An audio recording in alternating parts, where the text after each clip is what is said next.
It's really scary. It's a really scary time to be doing DEI work. And sometimes when we co-present, I'd talk about bring your white man with you. When I first started at TruStage, I learned quickly that I wasn't always the right messenger. But also, if you are gonna be a DEI practitioner, you have to have a good relationship with a therapist. We'll be people. Yes. People, and sometimes I just want to look at a spreadsheet, yes. And make a graph.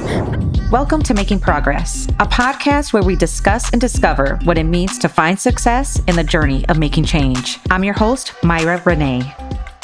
In today's episode of Making Progress, Myra sits down with Angela Russell, the Chief Diversity Officer at Wisconsin-based TruStage and one of Black Enterprise Magazine's most powerful diversity executives. In this episode, you'll hear Angela break down what DEI actually means, while her and Myra dive into their personal side, being single moms, finding community, and how to sustain yourself when doing community work. With nearly 20 years of experience and a master's degree in population health, Angela brings both the expertise and the rawness that this conversation demands. Let's dive in. Welcome, Angela. Myra, thank you so much for having me on. Yes, I'm so happy that you could make it. I know you're a busy lady. You should have a podcast called Making It, because, it's a struggle. It's a struggle. You'll fake it until you make it. That's what they say. Right. Oh my goodness. Well, so tell us a little bit about what got you into DEI work, or maybe we should even just start off what is DEI? Actually, I'll start off with the question of what got me here, and then we will talk about what is DEI. Does that work for you? Oh yes, that works. All right. So I grew up Black. I don't know why I gotta start there, but it does make a difference. And have you ever heard the question where people ask, and when did you find out that you were Black? What was that one experience where you knew? Exactly. You won't go there today. But I think growing up in a Black household informs how I came to DEI work. So my mom is from Louisiana, my dad is from Alabama, and in the 70s, they both graduated from HBCUs. My dad from Alabama State and my mom from Grambling State in Louisiana. And at the time, Caterpillar Tractors was recruiting folks from HBCUs to come to Peoria to work. So they came to Peoria, they started working at Caterpillar and eventually met. And so I grew up in this middle class Black family in Peoria, Illinois, because of Caterpillar doing recruiting at HBCUs in the 70s. And that kind of set the foundation a little bit. I grew up in a Black church for a while, and then till my parents went to a white church. I was in a white Catholic school, so I was kind of getting a lot of flavors of a lot of different worlds. And always, my parents were always involved in community, especially the Urban League. So there, but I grew up with my mom having a lot of health challenges. So like a lot of Black women, my mom has lupus. So she was in and out of the hospital a lot. So I got firsthand exposure around healthcare and the healthcare industry. And I thought I wanted to become a doctor. So I did too.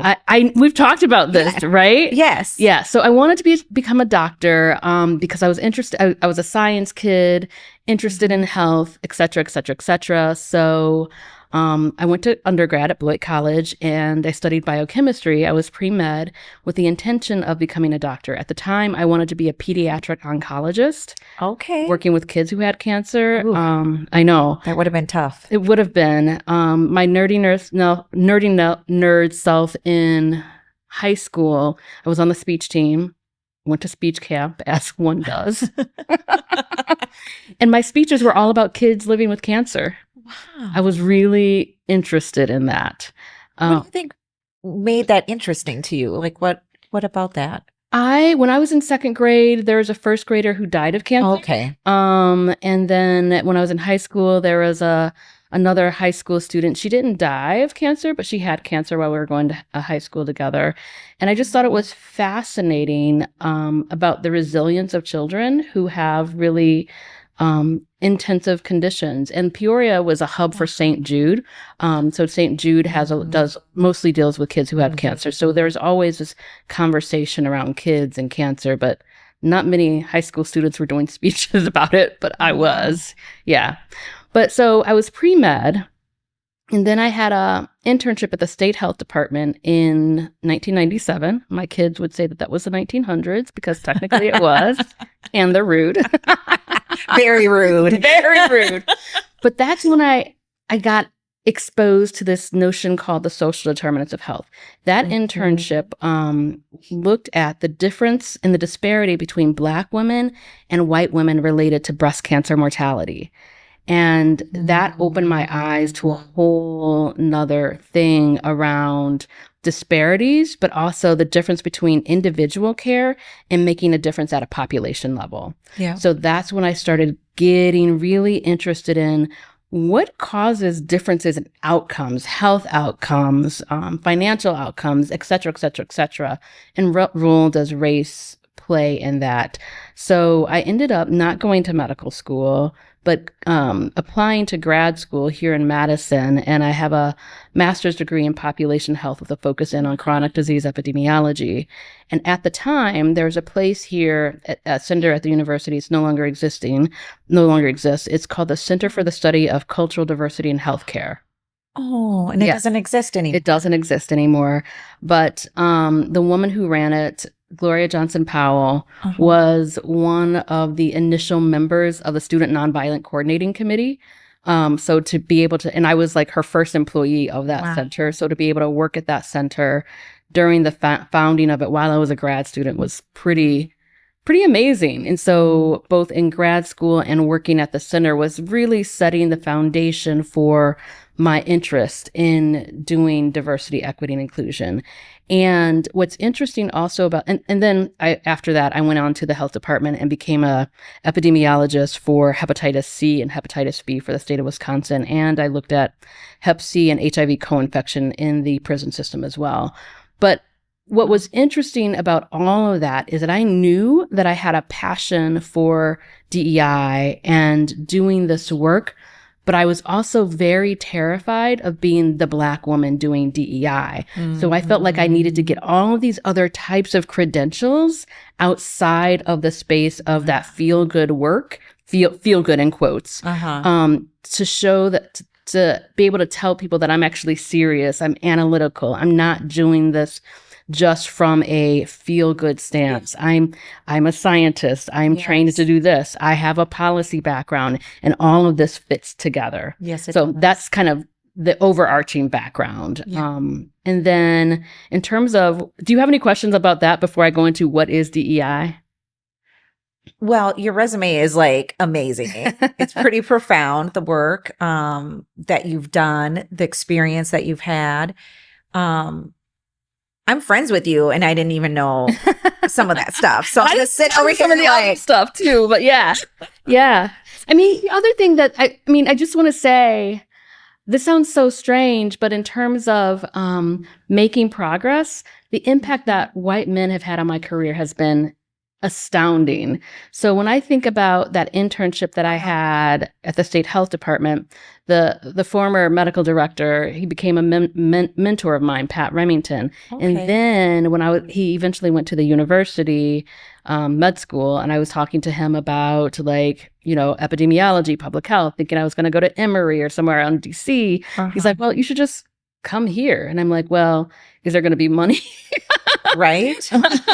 So he was an incredible mentor. My first job at the state health department, Jim Vergerant, who ran the AIDS HIV program, incredible mentor. I also worked for Governor Jim Doyle for about 6 years. And the person who's the current interim president of Madison College was my boss Tim Casper. Oh. Incredible mentor, and incredible mentor in that teaching me about policy, letting me shine the way I kind of can shine without feeling threatened by it, which is important. Yes. But also understanding my history of mental health challenges as well. Yes. So being able to say, hey, I'm struggling today. And he would say, do what you need to do. Having Jim Doyle, believe in me, continuing to believe in me. It's just interesting the impact no matter your background, the impact that someone can have on you, no matter your background, because sometimes folks are like, white men this, white men that. Yet it's a yes and for me. I agree. Yeah. I've had similar experiences, and yeah.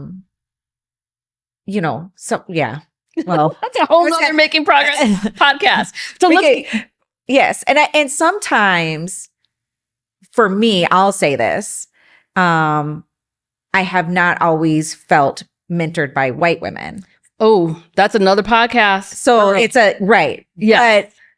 But I will say lately, I have had 2 women just recently that have been by my side and have mentored me through some pretty tough stuff.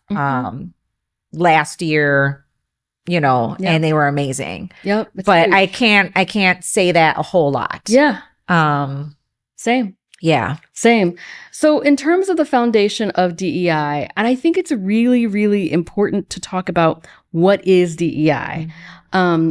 DEI, diversity, equity, and inclusion. I'm just going to go over the basics. Is that okay? Oh, yes. Okay. So diversity just means difference between people. And there are visible forms of diversity and there are invisible forms of diversity. So some of those visible forms of diversity can be race, can be height, can be gender, can be if someone has hair or not. There's all of these differences. And then there are a whole lot of invisible aspects of diversity too. So health, ability status, religion, political affiliation, what your home structure is like, et cetera, et cetera, et cetera.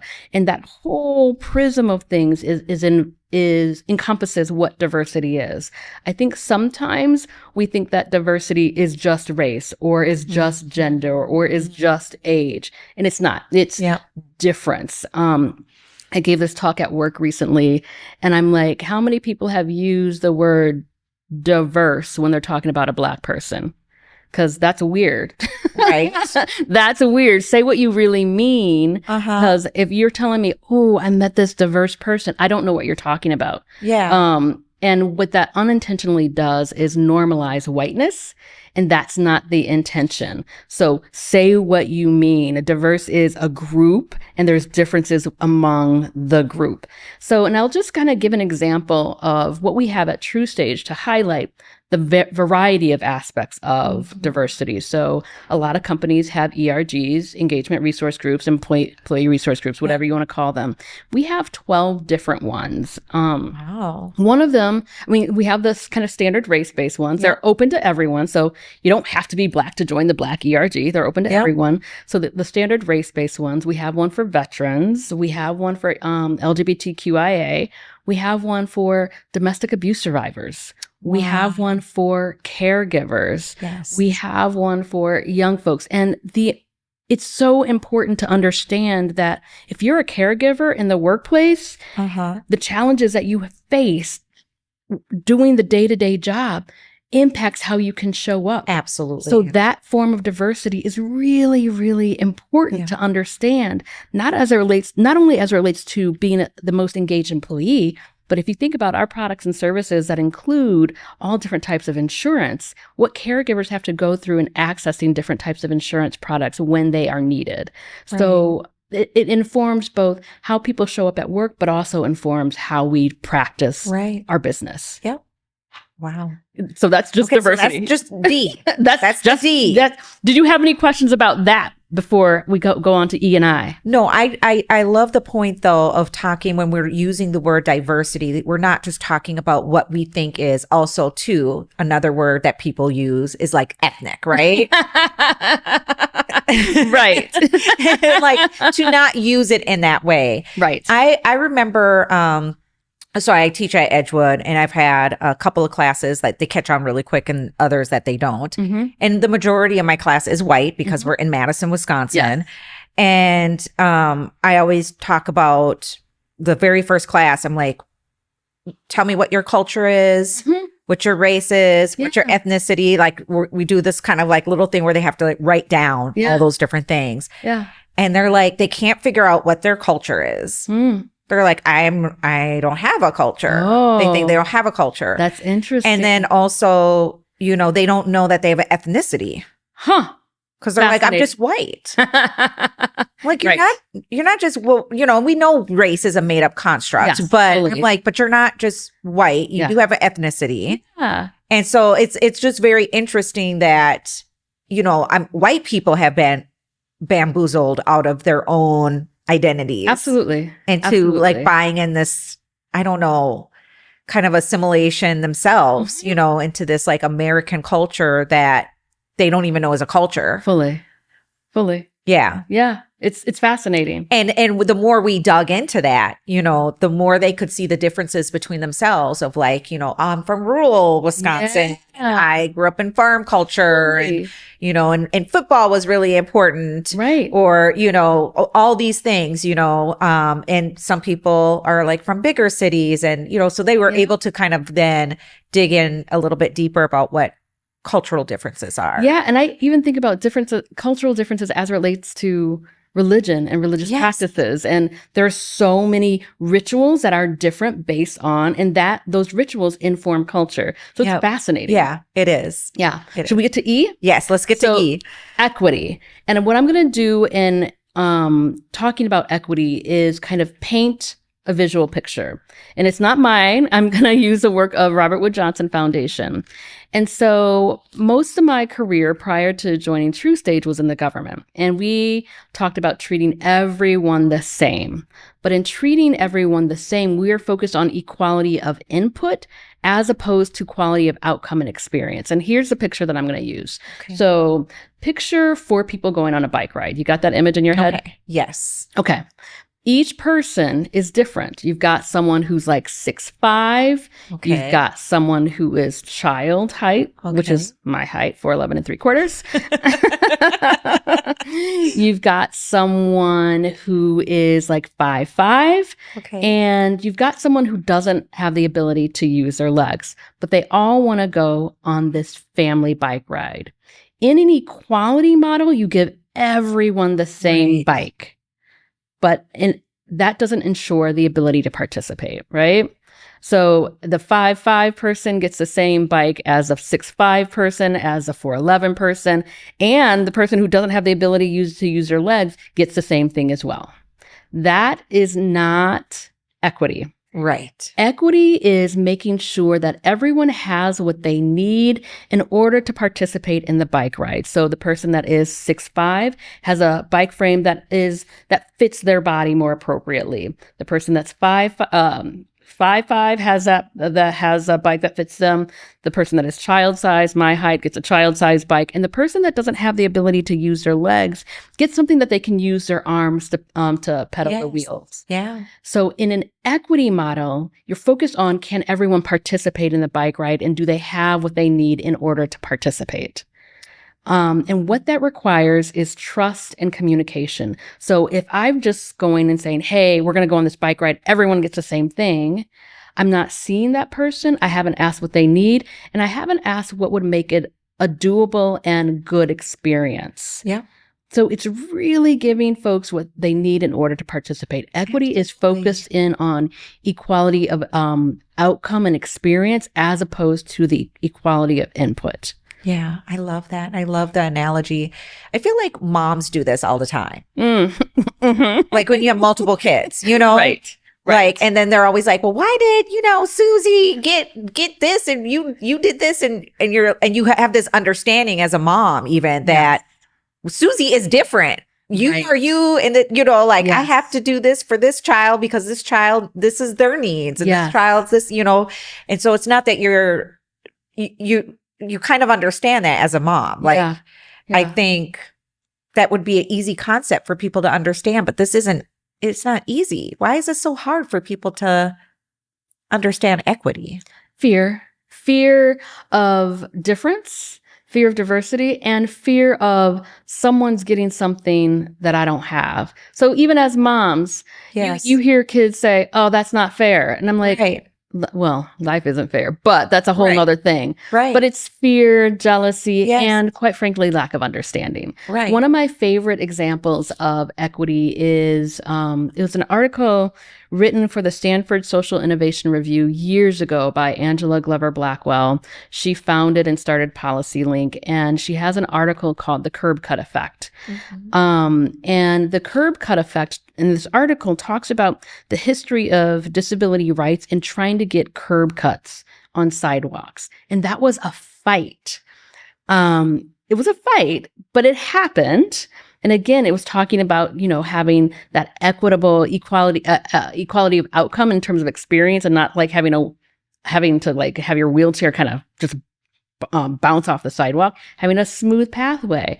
But when you think about equity, one of the things I love about equity is that, you're focused in on the difference, but there's a universal impact. Yeah. So John Powell, sorry, I'm going so nerdy. John Powell, who is a researcher at UC Berkeley, and he runs a Haas Center on Othering and Belonging. He talks about this phrase called targeted universalism. When we focus in on equity, we are targeting a specific population oftentimes, but it has universal impact. And so if you think about curb cuts, we were targeting a very specific population of folks who are disabled and needed to have a ramp, a curb cut. But it's impacted all of us. So if you think about moms and strollers, you think about bicycles, you think about just, people who have weak ankles like myself who need a smooth pathway to walk on a sidewalk. So you have a specific intervention that has a broader impact. Wow.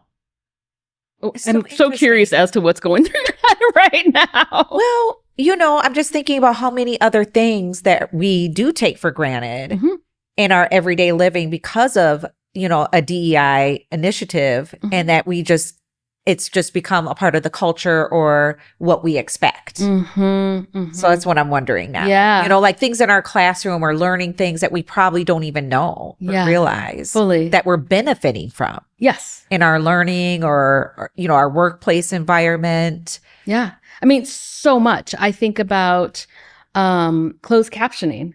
So again, yes. Do you know what I mean? I can't watch movies without it. Exactly. I cannot. Yes. Same. And if you think about who that was initially done for, but it has a broader impact. Yes. Yeah. That's a great example. Wow. And so inclusion is making sure that when you've got that diversity in the mix, that everyone has the ability to perform up to their fullest potential. And the definition of inclusion that I like is from a Facebook post years ago. Inclusive is not asking folks to conform to the cultural or social norms of the majority.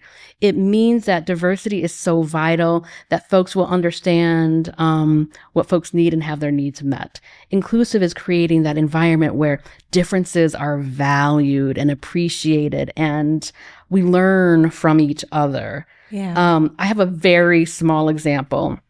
One of the things when I'm talking about inclusion in workplaces, I often say, what are the unwritten rules of your organization?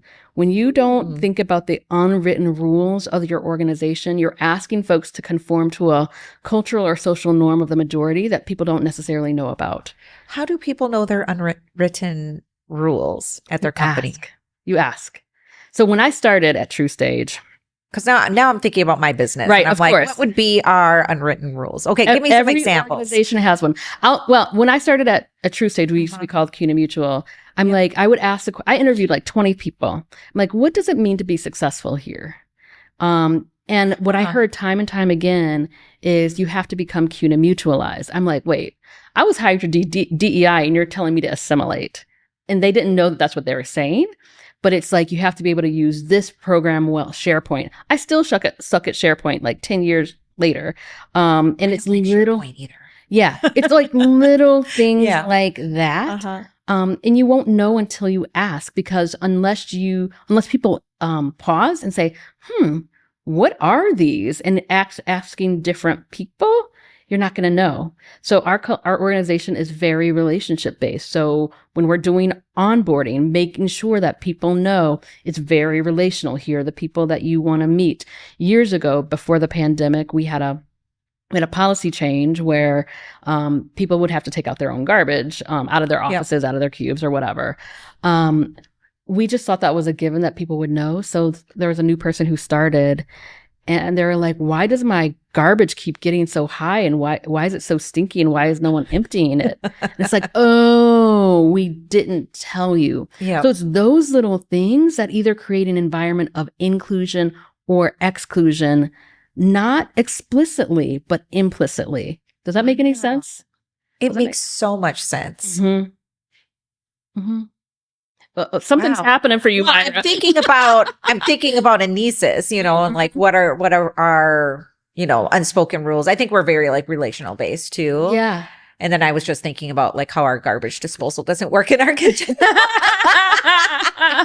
In our break room. Yeah. And I'm like, oh, are they sharing that at orientation? I wondered. Well, and the other thing that I noticed when I started working at TruStage, again, pre-pandemic, when more people are in the office, I'm like, is it a rule that all men have to wear blue shirts because everyone's wearing a blue shirt? And it's like these, and it wasn't a rule. It just happened. So funny. There are so many things that we ask folks to assimilate to in ways that we don't necessarily realize. And my mom would say I have a rebellious spirit. I call it the spirit of Harriet Tubman. I wear Harriet Tubman around my neck. But when I see people just kind of assimilating just because, I will buck it just because I don't like it. Do you think it's natural that as humans, we want to try to assimilate? We want a sense of belonging. Yeah. Right? Like, will this make me feel like I belong or not? I think that that's absolutely natural. For me, I think it's hard to get a sense of belonging with any group if you don't belong to yourself first, right? So what does it mean to create my own sense of belonging? I think when I talk about how did I get here, I talked about my parents, but Beloit College was a foundational experience for me because I went here, I went to this college and I felt like, oh, wow, I'm around people who have similar values, who are a little bit quirky, but aren't trying too hard. They're just themselves. And I felt like I could relax a little bit and get a sense of what it meant to belong to me while I kind of continued to work to belong to the other community. And so when I think about my work at TruStage or wherever organization, and I'm thinking about DEI, I want to create that experience that I had at Beloit College. That is kind of my internal kind of driver. Wow. In terms of the feeling. Now, the outcomes, I want more financial inclusion for a lot of people who've been excluded outside of the financial services industry. That's huge. Yeah. So you really broke that down, but just in case people don't understand what DEI is, what is it not? Because we're hearing a lot of other things and other people trying to educate people in ways. Like, we had the plane, for an example, that crashed in DC. Yeah, it is not. And they were like, that was from a DEI hire, so like, I feel like that puts a lot of ideas of what people think DEI is. Yeah. So what is it not? DEI is not hiring unqualified people for a position. Okay. DEI is not discrimination. Yep.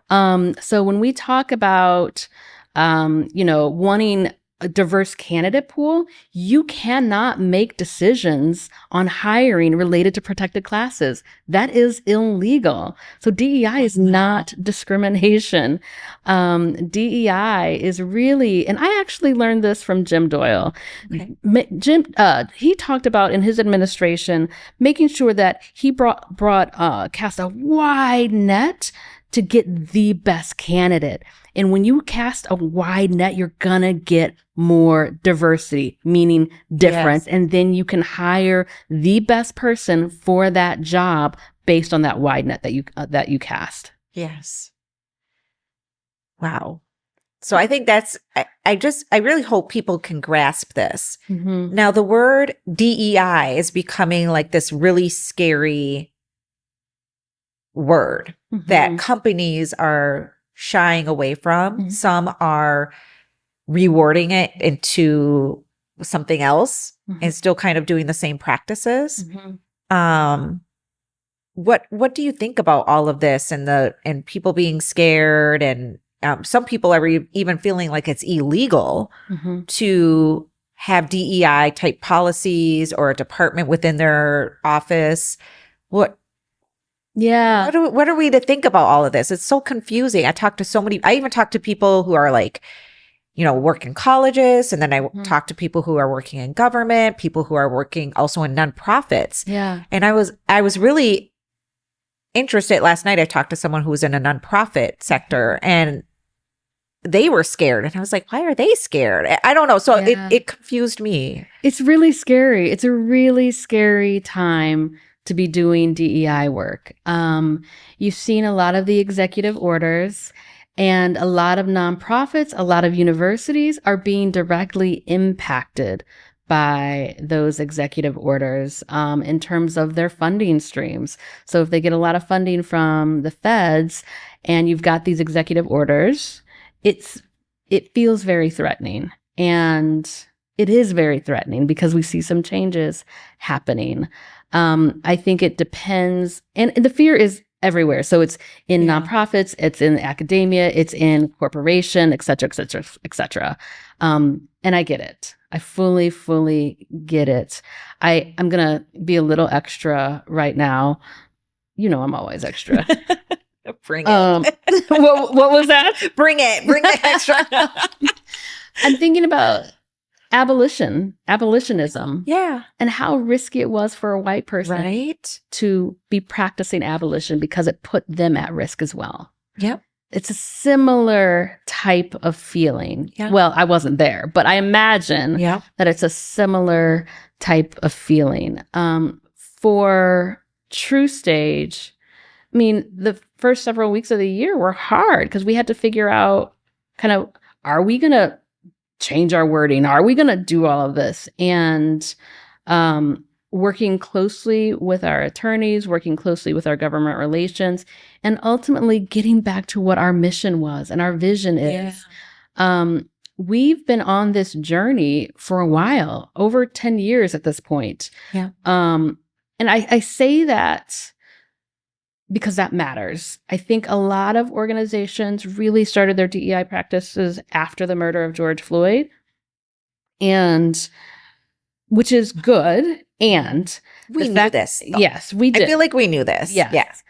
And the fact that we've been at it for 10 years, and my goal this whole time was to weave it into the fabric and into our DNA. Yes. Right? And it, knock on this orange chair, I think that that's what we're starting to see.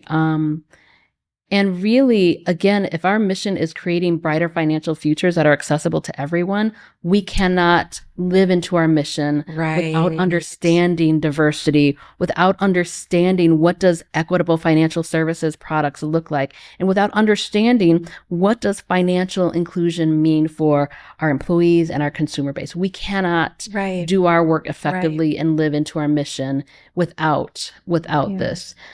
The thing that I will say is that we've been clear on our why this whole time. We've been clear on the why. We have been doing our own internal work, both at a workforce level for years, which matters, but also our own internal work. The amount of internal work that I have to do as a DEI practitioner is ongoing. So I think that sometimes, one of the things that inhibits DEI often is that people are afraid to say the wrong thing. They're afraid of getting canceled, et cetera, et cetera, et cetera. I will be the first to say, I am going to get it wrong. And that's one of the things that I find beautiful about diversity, is because it's ever evolving. Always evolving. And it keeps me on my learning edge to think that just because I'm a DEI practitioner that I know all the things about DEI, that's a setup for failure. Absolutely. It's a total setup. Absolutely. And one of the things that I know about myself is that I love learning. DEI keeps me on my learning edge. I'm a curious person, and it just by nature, and it just kind of feeds that for me. But also it feeds not only my curiosity, but it feeds like creating this world to be a better place, as cheesy as that sounds. We cannot create the world that we want without understanding difference. And quite frankly, I think that this backlash is both strategic, but it's also just fear and folks feeling not seen and heard. So how do we practice being seen and heard with each other on a day-to-day basis? One of the things that has been astounding to me is just how much folks don't know about history, because history matters to this work of DEI. The history of redlining matters in terms of financial well-being and financial inclusion that has ripple effects onto public health, which health is kind of one of my North Stars. But that matters. The number of people in the financial services industry that don't know that is astounding to me. The number of people in the insurance industry that don't know, like I'll just say property and casualty insurance as an example, property insurance, that humans, enslaved folks, were considered property. Right. It's important that we understand that history because it hits home. That stuff lives in our bodies. Yes, it does. And until we understand that, we're not going to be able to understand people's stories. And then we're not going to be able to provide the right products and services that folks need to live into their fullest financial potential. Right. Sorry, I went on a diatribe. No, it reminds me of I always tell like the story of the ham. Have I shared this with I don't you? know the story. I'm probably not saying it right, but it's this mom, she's teaching her daughter how to make ham. And she's like, okay, we cut like the ends of the ham, like the ends, and then we put it in the, the pan. And she's like, well, why do we cut the ends? And she's like, I don't know. I'm going to ask grandma because grandma taught me how to make this ham. And so she asks her mom and she goes, well, why do we always, when we make ham, we cut the ends first? And she said, oh, we only did that because that was the only pan I had. And that's the only way the ham would fit in the pan. And so here they were like operating, the mom was operating in this sense of like, this is how you do something. But it was really just because they didn't have a pan that was big enough for the ham. And so I just think of that, as like, on a bigger scale with America and like American people about how we don't take the time to understand history and like why things are fully the way they are, or why are we doing this, or why do we think this way? Why are there health disparities? Like, let's dig deeper, and how those things can just get passed down, right? To generation to generation. And we don't stop and ask, well, why? Right. Fully. Why is that? Yep. Yeah. It happens time and time again. So I think the fear that folks have right now is so natural and understandable. I also think for me personally, I have to slow down. I have to, and I'm not good at this. I'm terrible at it, quite frankly. I have to not be on the social media all the time looking for the latest thing. I have to go back and think about why. What is my personal why in all of this? And then also, what is your personal why? Well, you kind of shared a little bit. My personal why hasn't veered from healthy communities. Okay. Financial well-being is the key driver absolutely to healthy outcomes over time. So the work that I do in my mind is connected to my personal why, but I also deeply believe in the vision and mission of this company as well. But there are times I'm like, why am I even doing this? Let me go back and look at numbers and be an epidemiologist because that's easier. Because, I mean, you're a therapist. You deal with people's feelings all the time. I am not that person. I'm just not. People be people. People, and sometimes I just want to look at a spreadsheet, and make a graph. People be people in it. So, that's my personal why, because this matters. And I've seen firsthand the impact that it makes on people's lives all of the time. The other thing that I am reminded of is that this isn't the country's first rodeo at a backlash. It's really a big backlash, but again, I wear this Harriet Tubman around my neck for a reason. to remind me that we're not alone, right? Yeah. We never have been alone, and we're not alone now. We've got ancestors and we've got community. Like, yes, I think about my community with you, and like, girl, it's everything, isn't it? It really is. It really, really it feeds is. my soul. Yes, exactly. Yeah. And I think, you know, as, you know, this administration was just kind of like trying to unleash hell on everyone, it felt like. You know, I was just thinking like, well, what do we do as Black folks, right? And I think a lot of people were like, you know, do we do nothing? Do we do, you know, but even also just thinking about like, how do we get through this?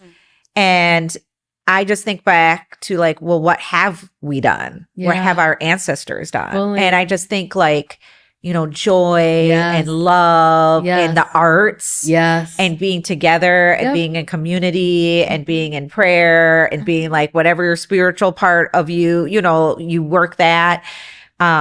Those are the things that got our ancestors through. Fully. That's going to get us through. Yeah. You know, and I think I think it's a miracle sometimes when I think about the trauma on a, you know, a big scale of a group of people, specifically Black people, and the trauma that we've experienced in the US. Yeah.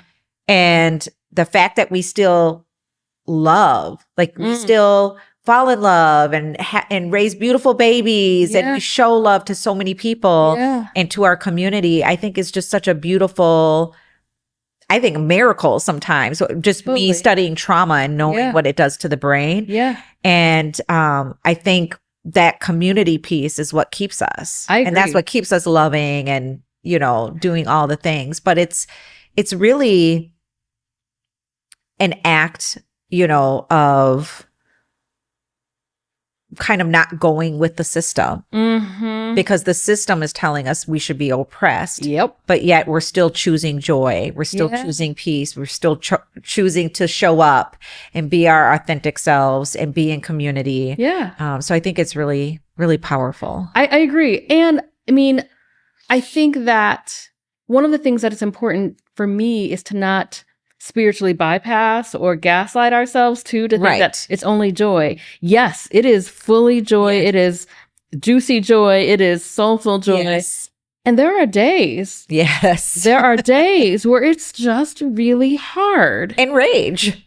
Rage. Oh my God. It rage. Yes. And rage. And like keeping it real, there are days where I'm just like, I can't do this anymore. Yeah. And it's not because it's DEI. I can't be an executive, a single mom of 2 teenagers just trying to figure it out. Where are you now? Where are you now? If my mom's out of town, because she generally drives them around for me, it's just like, I don't know. I don't know how I'm going to do this. Like, I cannot be both an effective executive and a great mom at the same time. And it feels overwhelming. Yep. But then I get to my community and y'all lift me up, you know? But it's hard. It's so hard. It's so hard. Yes. Yeah, because I too now am a single mom and it's very hard. And figuring out, you know, I heard someone say too, like, you're always going to not be doing one thing well. Yep. So if you're just being a really, really great mom, you're doing just that. And then something at work is probably falling behind, some deadline, something that you needed to turn in or some email you needed to respond to. And then like when you're just killing it at work, you know, you can't just be, you can't do it all. You can't have it all. You cannot. Because remember when they used to share that with women? It was like, you can have it all. You can have the family, the career. Yeah. That book, Lean In, made me so like, what? Yeah. I mean, you can have it all, but it's not at the same time. Yeah. And it's not all going to be perfect. It's going to be messy. Yes. Yes. And even in the messiness, we can have that joy. Yes, we can. Yeah. Yes. And sometimes it's like being in your moo-moo dress, just dancing in your room. Right. So I'm sure in doing all of the DEI work, there is probably a lot of resistance that you've experienced. How do you deal with that? Yeah. I love this question so much. When I first started at TruStage, I learned quickly that I wasn't always the right messenger. And there is a colleague who became a dear friend, white guy who had been at TruStage for years, like 20 plus years, and had the relationships that I didn't have within the first 6 months or whatever. And he was able to say the same thing, and it got resonance more so than me. And we would talk, and we ended up co-presenting a lot over the years together. And sometimes when we'd co-present, I'd talk about bring your white man with you. Because it lands different. It lands, yeah. Because number one, I wasn't from the insurance industry, hadn't been there. But lots of times, because I am a Black woman, the defenses are already up. They feel like people are going to be feel like they're going to be canceled. They feel like they are going to be told that they're wrong. They feel like they're not going to be seen or heard. And quite frankly, if I'm being honest with myself, sometimes my defenses are up too. Yeah. And I know that I'm not always going to be the right person or the right messenger. Yeah. And that matters. That matters when you think about doing DEI work thoughtfully and strategically. The messenger matters. Yes. And sometimes if I'm in a heated conversation, there are things that I have to do to slow down my own reaction, because when you're in a heated conversation, you can kind of feel your heart rate start to go up. You can feel your hands getting clammy or tremory. So what I do, and people know this as my tell now, people who work closely with me, I slow down and I say, tell me more. That helps me slow all the way down before I react, so I can actually hear what's going on underneath. And then other times, people will tell me more, and then I ask, does anyone else have any thoughts or things that they want to say before I can go in? Yeah. Something's coming up for you. Yeah. Well, no, I love that. I think that's wonderful. What do you do when you slow down and you're like, tell me more? I think that is a beautiful technique. What happens if someone is still just talking crazy? Sometimes we'll have to agree to disagree. Mm-hmm. I remember this really horrible conversation. Several years ago, I had a colleague with me. I didn't handle it well. I did not handle it well. And sometimes it just be like that. And you kind of have to move through it and know that in the future, when you know you're going to have these kind of sticky conversations, knowing, like, pulling in support ahead of time, and saying, I cannot be the one that has this conversation. Yeah. This is when allyship matters so much. Yes. Yep. Because it's personal for us as Black women, you know, like it's hard, I think, sometimes when white people don't understand, when you even lay out all the information, all the knowledge, and it's like they're taking it personal.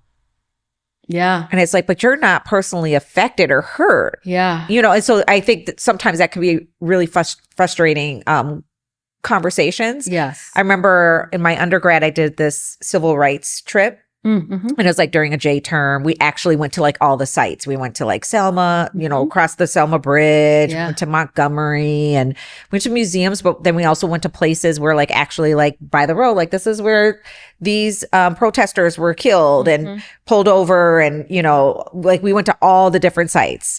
We went to Highlander, where they like trained the civil rights workers. And so it was just like an amazing trip. We were reading all of these books during that time, meeting with certain civil rights leaders. And when we got on the old article about white privilege from Peggy McIntosh. Yes, yes. And so we read that article, and one of the young white girls on the trip was just like, I just don't believe in white privilege. And I just thought, girl, we are like, it was almost like we did like a time warp. Yeah. Because we were just, the trip was all about the 60s, right? Yeah. The 50s and 60s. And it's almost like we weren't even in our own time frame, because we were going to all these sites, we're reading the books, we didn't even have time to watch TV. This was my undergrad, so people weren't on social media back then. We didn't have like the cell phones. Yes. So that's what we were like, eating, breathing, living, was all of that knowledge. And I was like, how could you be like right in the middle of all this knowledge and you're upset in tears about white privilege and not about the learning and moving forward. Yep. And I just thought, wow, that is it just blew my mind. That's when I phone a friend, because I'm not going to be the one to be able to respond to that. Yeah. Being a friend is really helpful in these scenarios. Yeah. So how do you take care of your mental health in like a role like this? It is. That's such a great question. When people over the years have talked to me about, getting into this work, I really kind of hone in on what's your why. But also, if you are gonna be a DEI practitioner, you have to have a good relationship with a therapist. Yeah. Because you have to understand your own stuff. Wow. You have to. I, for a fact, would not be able to do the work that I'm doing and the way that I do it if I was in my previous marriage. I couldn't do it. So there was so much healing that I needed to do and continue to do in order for me to be effective in this role. Yes. There's also learning about slowing down, meditating, understanding what's going on in your body. So all of the aspects about somatics, and that's really, really important. And quite frankly, I feel like I've had to learn some stuff the hard way. Yes. Because apparently I'm stubborn. I love how you bring up the body. And even earlier you did about like, when I start getting upset, I notice this happening in my body, this in my hands. And, as a therapist, that's one thing that we really want people to experience, is like to be in their body and know what the triggers are. Where do you feel this certain emotion in your body? What does it feel like? What color would you even name it? Like, would it have a color? Like, we want people to embody that. Yeah. But I think so many times when we've experienced trauma, that it's really easy to dissociate and to dissociate away from our body and to kind of shut down fully. And so, having a therapist too would help someone know if that's a technique that they do, because that's also a survival technique. Yes. It's not a healthy one. Yes. Ongoing. Yeah. But it's definitely a survival technique that we do as humans, is to dissociate. Yeah. So the body piece is something that I've had to learn. That's nothing that came natural, and it still doesn't come natural to me. Yeah. I have my Apple Watch set at a certain heart rate to notify me once it goes above a certain level. And it's not even going up to 120 or 130. It's a certain level. And that's when I know, okay, I'm excited about something. It could be good excited or not good excited, but it's just like when it goes off, I'm like, oh, pay attention.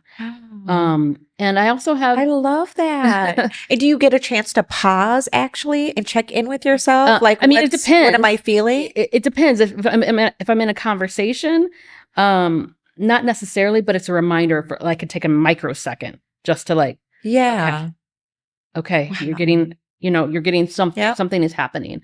So therapy helps. I use the Insight Timer like nobody's business. It's a meditation app, and my friends remind me, especially when I'm stressed.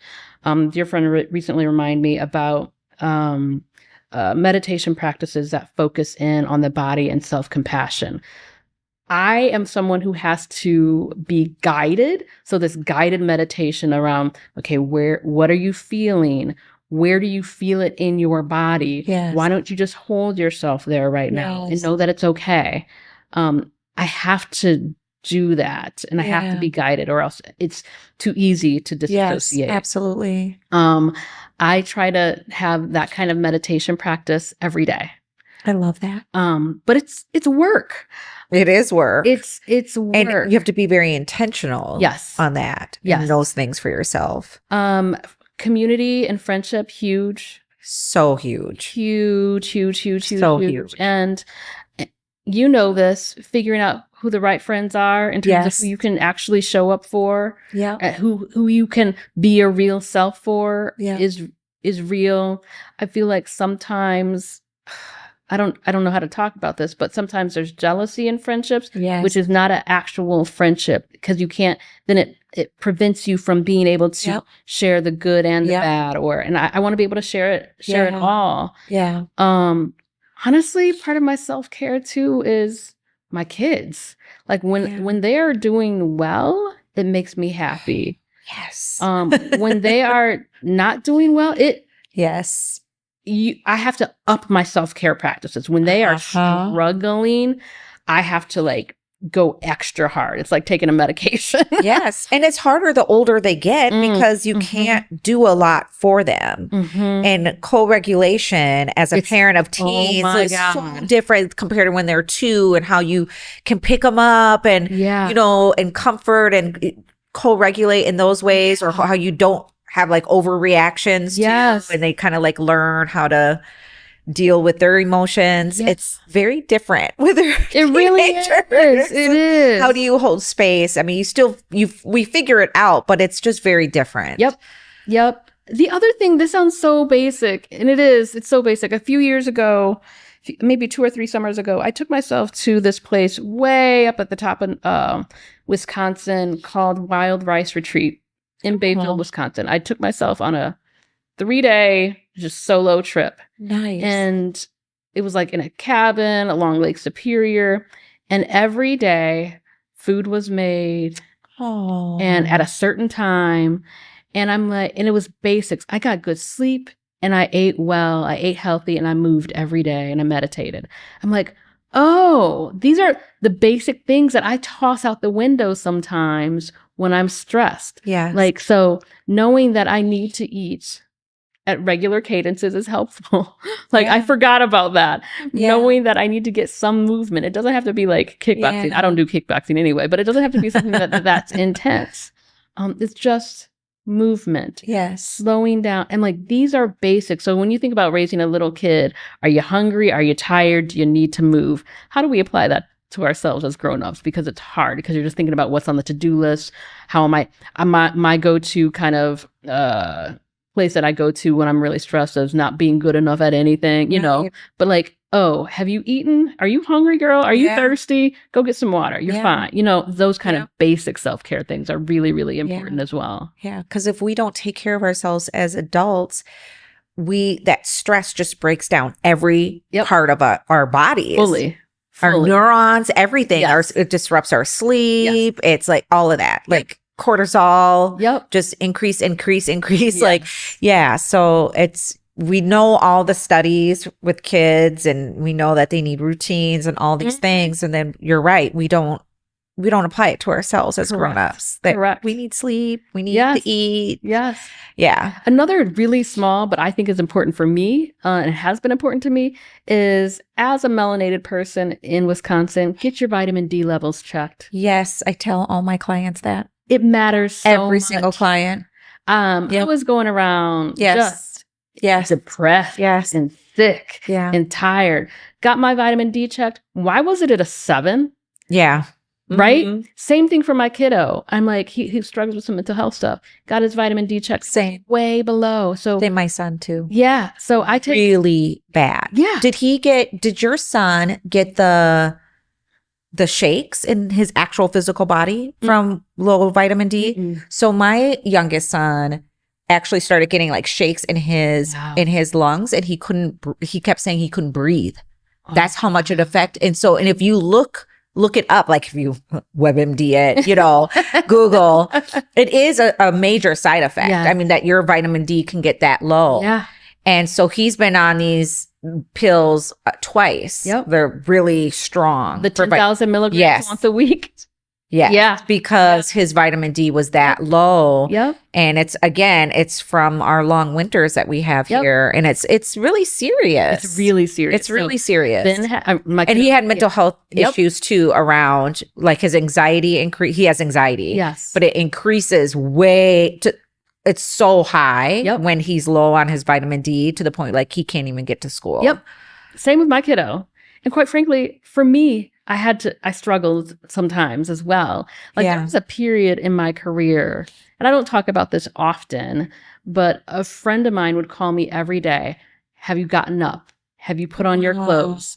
Are you like, what are you doing? Like, mental health stuff is hard. Yeah. And I feel like one of the things I love that you have about this podcast is that you're opening up the conversation so people don't feel alone, which is feel alone and feel deficient. For such a long time, I felt like having a history of depression and anxiety, I felt like I was somehow deficient. And it's not a deficiency, it's now ADHD. It's just how my brain works. Yeah. So what are the systems and structures that I need in place to get my brain and body to an optimal level? Vitamin D is part of that. Yes. Taking my antidepressant is part of that. Getting treated for ADHD is part of that. And then continuing my own journey around the shame stories that I tell myself.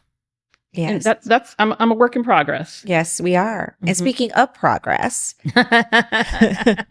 yes. How do you define making progress in the DEI world? Oh, it evolves. It evolves so much. But one of the things that I am reminded of regularly is that DEI is not something that's a trendy reel or TikTok piece. This is something that takes a long time, and it takes a long time to make it sustainable. So if you think about monocrops in farming versus like a diverse crop. Diversity and permaculture in farming matters in terms of crop yield. And it takes a long time to get there. Monocultures and monocrops is not good for the land and is not good for farming production in general. Same thing as it relates to the Anthropocene, the human aspect of DEI. It takes a long time to cultivate that diversity where you can reap the benefits of it. And it's not a flash in the pan. It is not a one-time training. Mandatory trainings we know are ineffective. It is creating systems and structures where people can connect and learn and then eventually change policies and practices to benefit the whole. Yeah, it takes a long time, but it's worth it. It is worth it. Mm-hmm. Well, thank you, Angela, so much for being my guest here. Thank you. Thank you for having me. Good to see you. Always good to see you. I'll see you later. Take care. Yes.